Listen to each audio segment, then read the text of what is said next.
Hi my dear friends, എല്ലാവർക്കും ഒരിക്കൽ കൂടി MP ടോക്സിലേക്ക് സ്വാഗതം. ഞാൻ മുസ്തഫ പുഞ്ചപ്പാടം.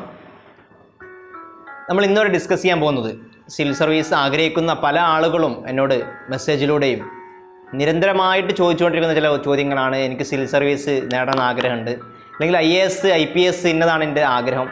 അത് പല ക്ലാസ്സിലുള്ള കുട്ടികളും, സ്കൂളിലുള്ള കുട്ടികൾ മുതൽ ഡിഗ്രി പഠിക്കുന്ന കുട്ടികൾ, മറ്റു +1 +2 പഠിക്കുന്ന കുട്ടികൾ, മറ്റു +2 കഴിഞ്ഞ് നിൽക്കുന്ന ആളുകളും, അല്ലെങ്കിൽ അടുത്ത വർഷം മുതൽ ഞാൻ പഠിക്കണം എന്ന് ആഗ്രഹിക്കുന്ന ആളുകൾ, മറ്റ് എഞ്ചിനീയറിംഗ് കോഴ്സ് ചെയ്യുന്ന ആളുകൾ, ഇങ്ങനെയുള്ള പല ആളുകളും വിളിച്ച് ചോദിക്കുന്ന ഒരു ചോദ്യമാണ്, ഞാൻ സിവിൽ സർവീസ് നേടണമെന്നാണ് എൻ്റെ ആഗ്രഹം, അതായിരുന്നു എൻ്റെ ചെറുപ്പം മുതലുള്ള ആഗ്രഹം. അപ്പോൾ ഇനി ഞാൻ എന്താണ് പഠിച്ചു തുടങ്ങേണ്ടത്? ഞാൻ ഇങ്ങനെ ഒരു ആഗ്രഹം വന്നത് മുതൽ എങ്ങനെ പ്ലാനിങ് ഇരിക്കണം, എന്ത് ചെയ്യണം എന്നുള്ള രീതിയിലൊക്കെ. അപ്പോൾ നിങ്ങൾ ഏതൊരാളും സിവിൽ സർവീസാണ് ലക്ഷ്യം വെക്കുന്നതെങ്കിൽ, IAS ആണ് ലക്ഷ്യം വെക്കുന്നതെങ്കിൽ, അല്ലെങ്കിൽ IPS ആണ് നിങ്ങളുടെ ലക്ഷ്യമെങ്കിൽ, നിങ്ങൾ നിർബന്ധമായിട്ടും ആ ആഗ്രഹം എന്ന് മുതൽ നിങ്ങൾക്ക് വന്നോ സ്ട്രോങ് ആയിട്ട്, അന്ന് മുതലേ നിങ്ങൾ പഠിച്ചു തുടങ്ങേണ്ട ചില കാര്യങ്ങളാണ് ഞാനിവിടെ പറയുന്നത്. ഒരു 3 കാര്യങ്ങൾ നിർബന്ധമായിട്ട് നിങ്ങൾ ഉടനെ ആരംഭിക്കേണ്ട ഒരു 3 കാര്യങ്ങളാണ് പറയുന്നത്. പിന്നീട് എക്സ്ട്രാ കൂടുതൽ റീഡിങ്ങിലേക്ക് പോകേണ്ട പല കാര്യങ്ങളുണ്ട്. എങ്കിലും നിങ്ങൾ ആഗ്രഹം വന്നത് മുതൽ തുടങ്ങേണ്ട ഏറ്റവും പ്രധാനപ്പെട്ട 3 കാര്യങ്ങളിലേക്കാണ് നമ്മൾ പോകുന്നത്. അപ്പോൾ അതിന് മുന്നേ ആയിട്ട് നിങ്ങൾ ഈ ചാനൽ ഇതുവരെ സബ്സ്ക്രൈബ് ചെയ്തില്ലെങ്കിൽ സബ്സ്ക്രൈബ് ചെയ്യുക. അതുപോലെ തന്നെ ആ ബെല്ലൈക്കൻ എനേബിൾ ചെയ്ത് കഴിഞ്ഞാൽ ഞാനിടുന്ന മറ്റുള്ള എല്ലാ വീഡിയോസും നിങ്ങൾക്ക് ഉടൻ ലഭിക്കുന്നതാണ്. അപ്പോൾ അതിലാദ്യമായിട്ട് ചെയ്യേണ്ടത്, നിങ്ങളൊരു ആഗ്രഹം വന്നു കഴിഞ്ഞാൽ ഉടനെ ചെയ്യേണ്ടത് ന്യൂസ് പേപ്പർ റീഡിങ് ആരംഭിക്കുക എന്നുള്ളതാണ്. ഞാൻ പല വീഡിയോസിലും പറഞ്ഞിട്ടുണ്ട്. അത് കാരണം കറണ്ട് അഫെയർസ് റിലേറ്റഡ് ആയി ബന്ധപ്പെട്ട ക്വസ്റ്റ്യൻസും അതുമായി റിലേറ്റഡ് ആയിട്ടുള്ള കാര്യങ്ങളുമാണ് UPSC പ്രധാനമായിട്ടും ചോദിക്കുന്നത്. അതുകൊണ്ട് ന്യൂസ് പേപ്പർ റീഡിങ് നിങ്ങൾ ഉടനെ ആരംഭിക്കണം എന്നുള്ളതാണ്. നിങ്ങൾ എന്ന് കോച്ചിങ്ങിന് പോകാൻ തുടങ്ങിയാലും പ്രശ്നമില്ല. എന്നാണോ നിങ്ങൾ റെഗുലറായിട്ട് സീരിയസ് ആയി പഠനം ആരംഭിക്കുന്നത് എന്നുള്ളത് അത് വേറെ വിഷയമാണ്. പക്ഷെ അതിന് മുന്നേ നിങ്ങൾ ഉടനെ ന്യൂസ് പേപ്പർ റീഡിങ് ആരംഭിക്കുക എന്നുള്ളതാണ് ഏറ്റവും നല്ലത്. ഹിന്ദു ന്യൂസ് പേപ്പർ വായിക്കാൻ പറ്റുമെങ്കിൽ ഹിന്ദു ന്യൂസ് പേപ്പർ വായിച്ചു തുടങ്ങുക. ഇനി അതല്ല മറ്റുള്ള ഏതെങ്കിലും ഇംഗ്ലീഷ് ന്യൂസ് പേപ്പേഴ്സ് ആണെങ്കിൽ അതും പ്രശ്നമില്ല. ഇനി അതും ബുദ്ധിമുട്ടാണെങ്കിൽ അറ്റ്ലീസ്റ്റ് മലയാളം പേപ്പറെങ്കിലും എന്ത് ചെയ്യുക, നല്ല രീതിയിൽ വായിച്ചു തുടങ്ങുക എന്നുള്ളതാണ് ഫസ്റ്റ് ചെയ്യേണ്ടത്. എങ്ങനെ ന്യൂസ് പേപ്പർ വായിക്കേണ്ടത് എന്നുള്ളതൊക്കെ നമ്മൾ പറയുന്നുണ്ട്. അപ്പോൾ ന്യൂസ് പേപ്പർ നിങ്ങൾ വായിക്കുമ്പോൾ നിങ്ങൾ അതിനെക്കുറിച്ച് ചെറിയ ഷോർട്ട് നോട്ട് ഉണ്ടാക്കി വെക്കാനൊക്കെ പറ്റുകയാണെങ്കിൽ അതും വളരെ നന്നായിരിക്കും. ഇത് സ്കൂൾ പഠിക്കുന്ന കുട്ടികളാണെങ്കിലും +1 +2 ഡിഗ്രി ഏത് കുട്ടികൾക്കും നിർബന്ധമായിട്ടും ചെയ്യേണ്ട ഒരു കാര്യമാണ് ഇത്, ന്യൂസ് പേപ്പർ റീഡിംഗ് എന്നുള്ളതാണ്. ആ ഒരു ഹാബിറ്റ് ഉണ്ടാക്കിയെടുത്താലേ നമ്മൾ പ്രിപ്പറേഷനിലേക്ക് സീരിയസ് ആയിട്ട് ഇറങ്ങുമ്പോൾ നമുക്ക് പിന്നെ ന്യൂസ് പേപ്പർ പഠനം അവിടെ വെച്ച് തുടങ്ങുക എന്നുള്ളത് ബുദ്ധിമുട്ടാണ്.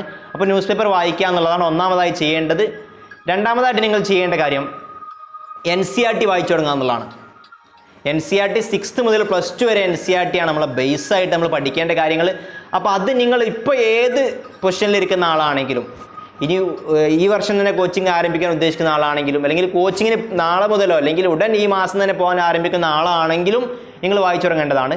ഇനി ചെറിയ 8, 9, 10 ക്ലാസ്സിലെ കുട്ടികളാണെങ്കിൽ അവർ +1 +2 NCERTകളൊന്നും വായിക്കേണ്ട ആവശ്യമില്ല. അവർ പ്രധാനമായിട്ട് അവരുടെ പുസ്തകങ്ങൾക്ക് തന്നെ കോൺസെൻട്രേറ്റ് ചെയ്യുക. ഞാൻ ഈ കാര്യം പ്രധാനമായിട്ടും ശ്രദ്ധിക്കേണ്ടത്, ഒന്നെങ്കിൽ ഡിഗ്രി മുതൽ പഠിക്കുന്ന കുട്ടികൾ, ഡിഗ്രി ഫസ്റ്റ് ഇയറോ അല്ലെങ്കിൽ +2 കഴിഞ്ഞിരിക്കുന്ന ആളുകൾ, അവരൊക്കെ ചെയ്യേണ്ടതാണ് 6th മുതൽ +2 വരെയുള്ള NCERT വായിക്കുക എന്നുള്ളതാണ്.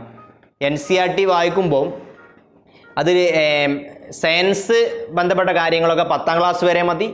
മാത്സ്, ഇംഗ്ലീഷ്, ഹിന്ദി അങ്ങനത്തെ ലാംഗ്വേജ് സബ്ജക്റ്റുകളൊന്നും വേണ്ട. മറ്റുള്ള ജോഗ്രഫി, ഹിസ്റ്ററി, എക്കണോമിക്സ്, പൊളിറ്റി അത്തരം കാര്യങ്ങളൊക്കെ +2 വരെ വായിക്കണം എന്നുള്ളതാണ്. അത് എത്ര പ്രാവശ്യം നിങ്ങൾക്ക് വായിക്കാൻ പറ്റുമോ അത്രയും സ്ട്രോങ് ആയിരിക്കും നിങ്ങളുടെ ബേസ്. ആ സ്ട്രോങ്ങോട് കൂടി നിങ്ങളൊരു കോച്ചിങ്ങിലേക്ക് പോവുകയാണെങ്കിൽ വളരെ ഈസി ആയിട്ട് സുന്ദരമായിട്ട് എന്ത് ചെയ്യാൻ പറ്റും, പഠിക്കാനും നേടിയെടുക്കാനും പറ്റും എന്നുള്ളതാണ്. അപ്പോൾ NCERT സംഘടിപ്പിക്കുക, അത് വായിച്ചു തുടങ്ങുക. നിങ്ങൾ ഡിഗ്രി ഫസ്റ്റ് ഇയർ ഒക്കെ ആണെങ്കിൽ ഒരു വർഷം കൊണ്ട് ഈ NCERT മൊത്തം നിങ്ങൾക്ക് തീർക്കാൻ പറ്റുകയാണെങ്കിൽ അത് വളരെയധികം നന്നായിരിക്കും എന്നുള്ളതാണ്. അപ്പോൾ NCERT പഠനം ഒരിക്കലും ഒഴിവാക്കാൻ പറ്റാത്തതാണ്. അത് എത്ര പ്രാവശ്യം നിങ്ങൾക്ക് വായിക്കാൻ പറ്റുമോ അത്രയും പ്രാവശ്യം വായിക്കുക. അതിന് കൂടെ തന്നെ അത് NCERT റിലേറ്റഡ് ആയിട്ടുള്ള ക്വസ്റ്റ്യൻസ് ധാരാളം ഓൺലൈനിൽ കിട്ടാനുണ്ട്. അതൊക്കെ സോൾവ് ചെയ്ത് പഠിക്കുക എന്നുള്ളതും ആണ് രണ്ടാമതായിട്ട് ചെയ്യേണ്ടത്. മൂന്നാമതായിട്ട് നിങ്ങൾ ചെയ്യേണ്ട കാര്യം 2 കാര്യമാണ് ചെയ്യേണ്ടത്. Previous year question paper and syllabus. അപ്പോൾ നിങ്ങൾ സീരിയസ് ആയിട്ട് പഠനം ഉടൻ ആരംഭിക്കാൻ പോവുകയാണെങ്കിൽ നിങ്ങൾ എന്താണ് UPSC എന്ന് അറിയാൻ നിങ്ങൾക്കുള്ള മാർഗം എന്ന് പറഞ്ഞാൽ UPSC നമുക്ക് തന്നിരിക്കുന്ന സിലബസും അതുപോലെ തന്നെ UPSC ചോദിച്ച ക്വസ്റ്റ്യൻസുമാണ്.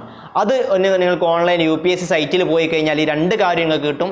UPSCയുടെ സിലബസും ഡൗൺലോഡ് ചെയ്യുക, അത് പ്രിൻ്റ് ഔട്ട് എടുത്ത് വെക്കുക. അതുപോലെ തന്നെ പ്രീവിയസ് ഇയർ ക്വസ്റ്റ്യൻസ് അതൊന്ന് PDF നിങ്ങളുടെ കയ്യിൽ വെക്കുക എന്നുള്ളതാണ്. UPSC സിലബസ് നന്നായിട്ടൊന്ന് വായിച്ച് മനസ്സിലാക്കുക. ഏതൊക്കെ ഫേസിലൂടെ UPSC കടന്നു പോകുന്നത്, എത്ര സബ്ജക്റ്റുകളുണ്ട്, അതിനെക്കുറിച്ച് നമ്മൾ ഡീറ്റെയിൽ ആയിട്ട് വീഡിയോ ചെയ്തിട്ടുണ്ട്. എങ്കിൽ കൂടിയും നിങ്ങളൊന്ന് വായിച്ച് മനസ്സിലാക്കുക. പ്ലസ് UPSCയുടെ പ്രീവിയസ് ഇയർ ക്വസ്റ്റ്യൻ പേപ്പറുകളൊന്ന് വായിച്ച് നോക്കാൻ വേണ്ടി ശ്രമിക്കുക എന്നുള്ളതാണ്. ഉത്തരം കിട്ടണം നിർബന്ധമൊന്നുമില്ല. എന്താണ് UPSC ചോദിക്കുന്നത്, എങ്ങനെയാണ് ചോദിക്കുന്നത് ഒരു ഐഡിയ ഉണ്ടായി കഴിഞ്ഞാൽ നമ്മൾ വായിക്കുന്ന NCERT ആയാലും ന്യൂസ് പേപ്പർ റീഡിങ്ങിനായാലും അതിനൊക്കെ ഒരു ട്രാക്കിലൂടെ നമുക്ക് മുന്നോട്ട് പോകാൻ പറ്റുന്നതാണ്. ഒരു വ്യക്തമായ മാർഗത്തിലൂടെ ആയിരിക്കും നമ്മൾ മുന്നോട്ട് പോവുക.